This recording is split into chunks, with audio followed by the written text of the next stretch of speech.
किस्मत से ज़्यादा।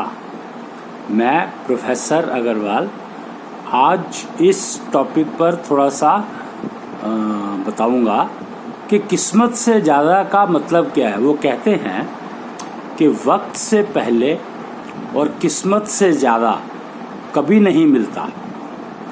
तो मुझे लगा कि पीछे कुछ दिनों से बहुत सारी चर्चाएं चल रही है, बहुत सारे लोगों से बातचीत होती है और कुछ लेक्चर्स में भी, तो ये बात कही तो गई और ये सब बात सबको समझ आती है कि नहीं आती है मुझे नहीं मालूम, बट मुझे लगा कि कुछ कन्फ्यूज़न है।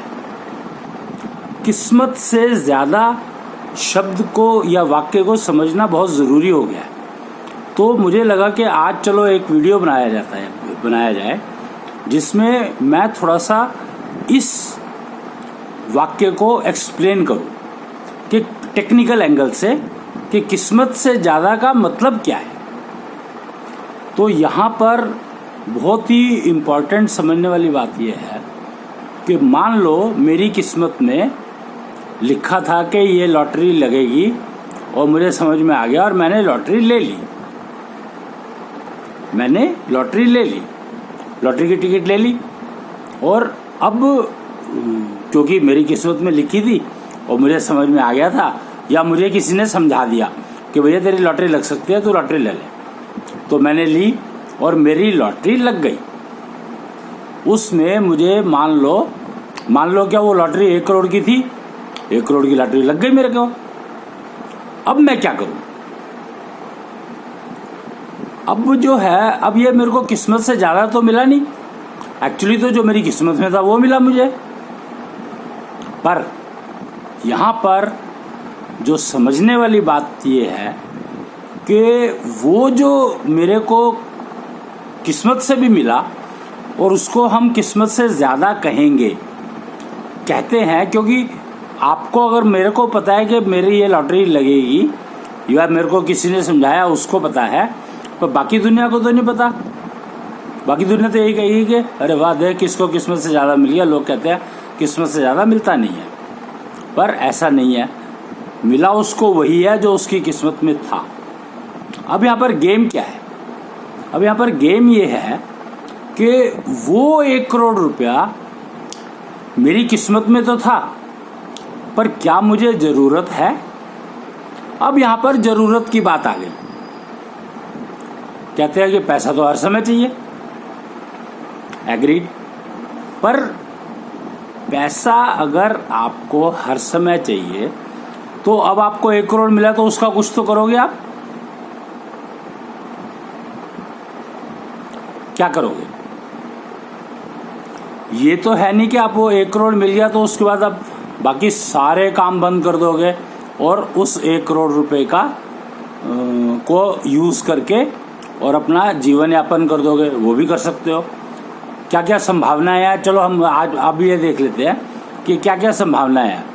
भाई 1 करोड़ रुपया मिला मुझे, उसमें जो टैक्स कटना था कट गया, उसके बाद जो बचा उसको या तो मैंने बैंक में जमा करा दिया और उसका जो इंटरेस्ट आ रहा है उससे मैं अपना खान पान और जो रोज़मर्रा की जो मेरी ज़रूरतें हैं वो मैं पूरी कर लेता हूँ और उससे ज़्यादा मुझे कुछ चाहिए नहीं। पर क्या आदमी खाली बैठ सकता है? क्या आदमी खाली बैठ सकता है? मेरे ख्याल से तो एक्चुअली देखा जाए तो सांस लेना भी एक काम है, तो खाली तो बैठ नहीं सकता इंसान। अगर सांस लेना भी एक काम है, अगर वही काम ठीक से कर लो तो मेरे ख्याल से बहुत सारी चीज़ों का टेक केयर हो सकता है। तो यहाँ पर यही बात समझने की है कि जो मेरे को पैसा मिला जो कि मेरी किस्मत में था, पर ज़रूरत मुझे नहीं थी, क्यों मैं रोज़ का अपना काम कर रहा हूँ और रोज़ के मुझे जो मैं काम करता हूँ उसकी मुझे तनख्वाह या पैसे मिलते हैं और उसका मैं उपयोग करता हूँ अपने रोज़मर्रा की जीवन बिताने के लिए, जैसे मैं पहले कर रहा था। ये तो लॉटरी तो किस्मत की थी और अलग से मिली ना, पर रोज़मर्रा का तो मैं जो ऑलरेडी कुछ कर ही रहा था ना, लॉटरी आज मिली है, आज से पहले जो मैं कर रहा था वो काम तो मैं अभी भी कंटिन्यू कर ही रहा हूं ना, और मेरी जिंदगी तो बढ़िया चली रही थी ना। तो उस लॉटरी के, उस किस्मत के दिए हुए पैसे से मैंने अपनी जिंदगी को डिस्टर्ब करना है किया, या मैं अपनी जिंदगी को स्मूथ चलाना चाहता हूं, और वो पैसा जो आया है उसको मैं उपयोग भी करना चाहता हूं। तो वो उपयोग करने में कहीं ऐसा तो नहीं कि वो उपयोग को समझने में मैंने अपना जो करंट जो एक्टिविटी चल रही थी उसी को लात मार दी। संभव है ना, क्योंकि अब वो उतना ज़्यादा अमाउंट है, और ये जो मैं रोज़ की मर्रा के काम से जो कमा रहा था वो 20, 25, 30, 50 हज़ार रुपये थे, जिससे मेरा घर का खर्चा और घर बढ़िया चल रहा था, सब कुछ ठीक चल रहा था। तो पीछे चल ही रहा था वो, तो लॉटरी तो अब निकली है। तो ये जो किस्मत, इसको जो मैंने कहा कि किस्मत से ज़्यादा है, एक्चुअली किस्मत से ज़्यादा नहीं है, मिला वही है जो किस्मत में है, लेकिन मुझे ज़रूरत है कि नहीं है ये देखने वाली बात है। अगर मैं ये सोचता हूँ कि कल को काम आएगा, तो मेरे ख्याल से जितना भी पैसा, वो कहते हैं कि जब मकान खरीदने जाता है इंसान, या गाड़ी खरीदने जाता है, कोई भी चीज़ खरीदने जाता है, तो उसकी जेब में जितने पैसे होते हैं उसको उससे ज़्यादा पैसे की चीज़ ही अच्छी लगती है। ये एक नॉर्मल टेंडेंसी है, और पहले भी था ये, तो ये इसका लॉटरी से कोई कनेक्शन है नहीं, पहले भी था, अब भी है, क्योंकि ये तो टेंडेंसी है, ह्यूमन टेंडेंसी है। तो इसका मतलब ह्यूमन टेंडेंसी को मैं एक ना, वो है, कहते हैं कि 5 शब्द हैं: काम, क्रोध, लोभ, मोह और ईर्ष्या। इनको 5 चोर कहा गया है जिंदगी के, और इन 5 चोरों से बचने के लिए जो आप कर सकते हो करना चाहिए। इसमें जो सबसे ज्यादा कंफ्यूजन जिस शब्द में है, वो पता है कौन सा शब्द है आपको? वो शब्द है काम। अब काम जो शब्द है उसके सब गुलाम है, और काम जो है बेसिकली श्रम को कहा गया है, यानी मेहनत करते हो तो उसको काम कहा गया है। और कोई भी बिना काम किए रह नहीं सकता, यानी बिना मेहनत किए तो रह नहीं सकता कोई भी। तो मेहनत मेरे को किस चीज़ पे करनी चाहिए, अगर ये चीज़ समझ में आ जाए तो मेरे ख्याल से मुझे पैसे की ज़रूरत तो अपने आप ही ख़त्म हो जाएगी। पैसे की ज़रूरत का मतलब है कि मैं आगे के लिए बचा के रखूं। वो कहते हैं ज़िंदगी का तो एक पल का तो भरोसा नहीं है, पर क्या ऐसा है कि ज़िंदगी का एक पल का भरोसा नहीं है? ज़्यादातर मैंने देखा है कि 60 साल निकल गए, और अगर मैं ये बात सोच के चलूँ कि कल का भरोसा नहीं है, तो मैं कुछ आज काम करके करूँगा भी क्या, जब कल का भरोसा ही नहीं है। तो वो देखते देखते 60 साल निकल गए।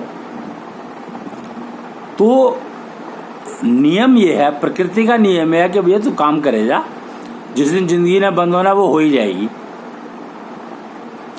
लेकिन एक प्रकृति का नियम और है। प्रकृति का नियम एक और क्या है कि आप कुआं खोदो, अगर आपको प्यास लगी है तो आप कुआं खोदोगे, पानी पियोगे और फिर उस कुएं को बंद करोगे। कारण भैया तो कुआं खोदा मैंने और खोद के चल दिया, आगे चल दिया कि पीछे किसी के काम आएगा। तो अगर हमने ये सोचा कि वो पीछे किसी के काम आएगा, तो जो पीछे वाला है वो कहेगा भैया मैं अपना कुआं खोदूंगा, तो मुझे भी तो काम करना है कुछ। और फिर मैं जो कुआं खोद के, वो कहते हैं अगर तुम दूसरे के लिए कुआं खोदते हो तो तुम्हारे लिए खाई खुद ही रहती है। अब सोचो तुम कि तुम अगर कुआं खोद कर आए हो और ये सोच कर के आए हो कि पीछे वाला भी इसको इस्तेमाल कर लेगा, तो आपके लिए तो आगे खाई खुद ही हुई है।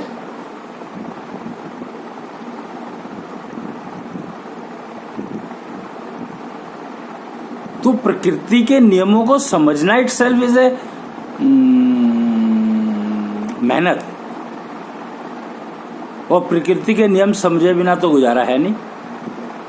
जिंदगी कैसे बिताओगे अगर प्रकृति के नियम नहीं समझोगे तो? और अगर आप बीमार हो तो प्रकृति तो ऐसी तैसी में गई, अपने आप को पहले खड़ा करने के लिए अपनी जिंदगी को कुछ चलाने के लिए वो बीमारी की इलाज तो करना ही पड़ेगा, करवाना ही पड़ेगा।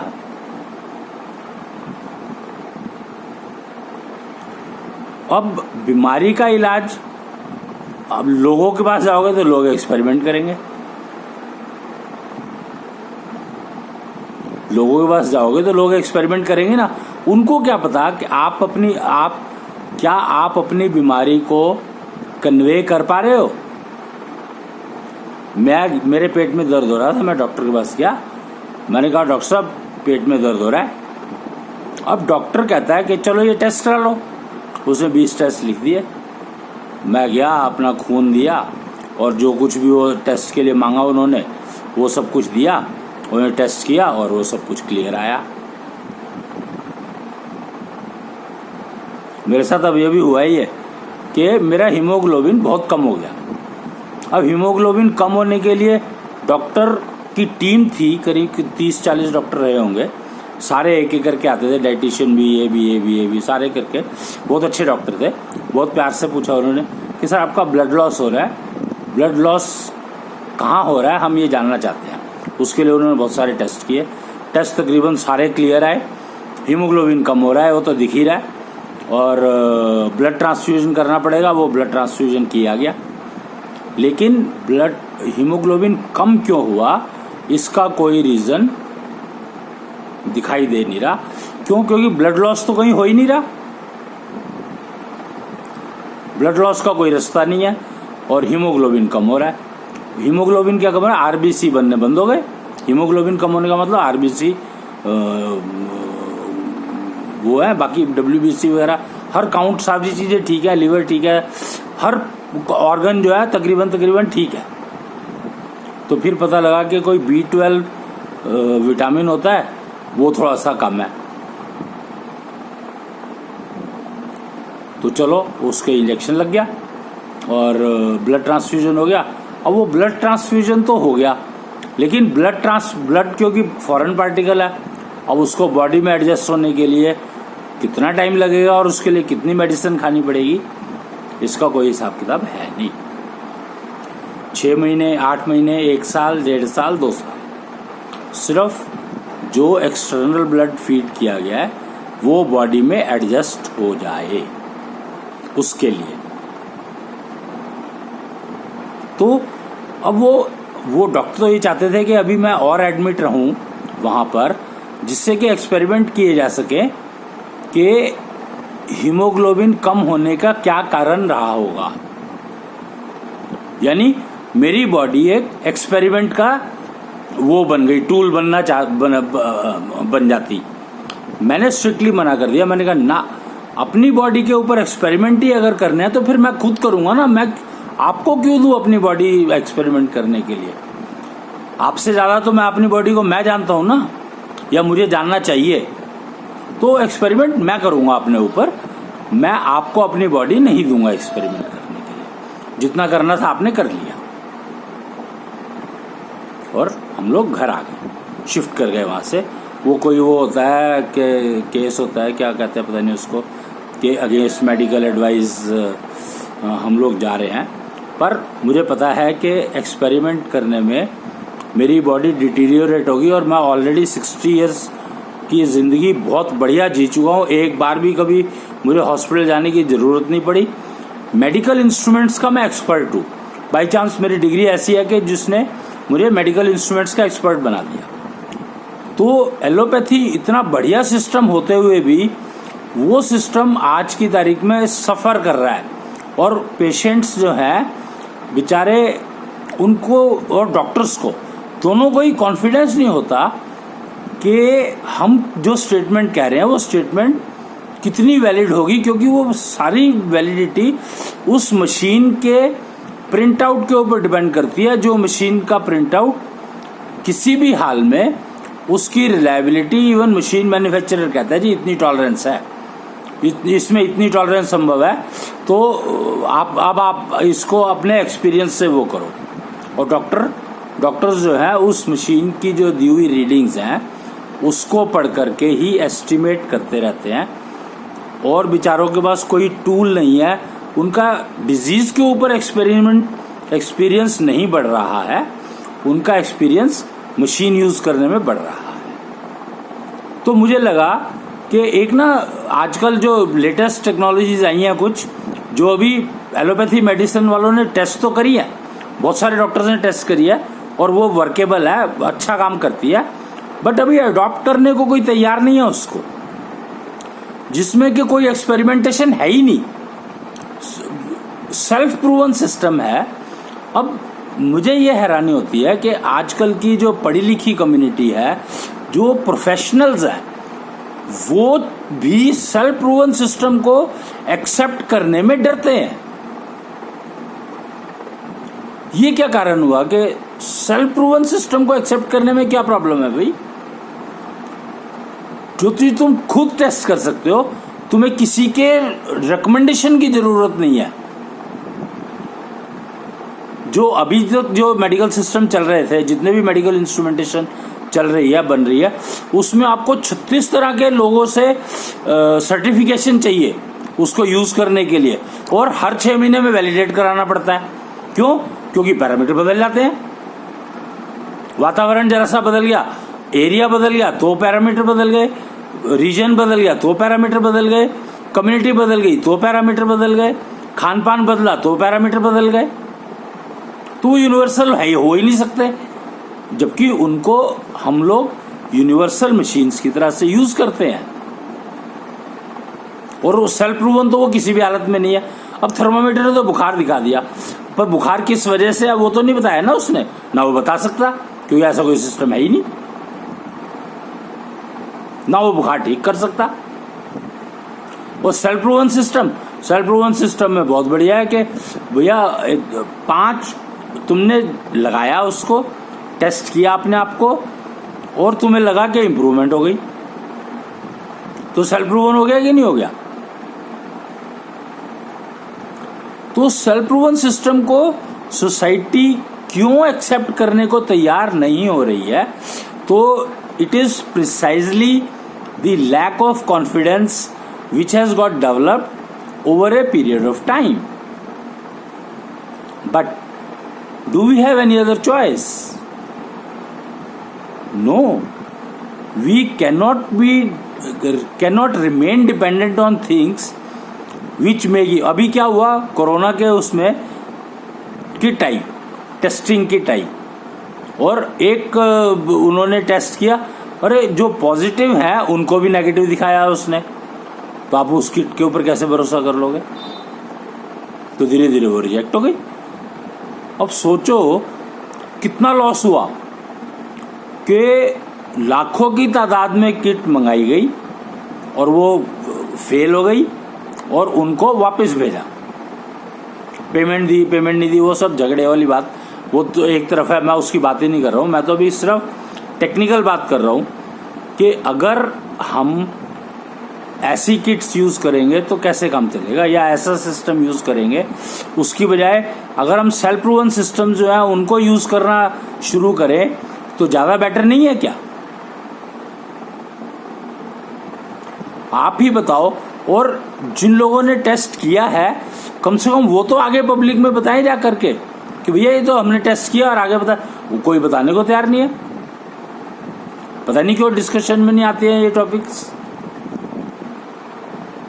कृपया प्लीज एक बात समझे कि किस्मत से ज्यादा नहीं मिलता है, और जितनी जरूरत है अगर उससे ज्यादा मिल रहा है तो आपको वो रखना नहीं है,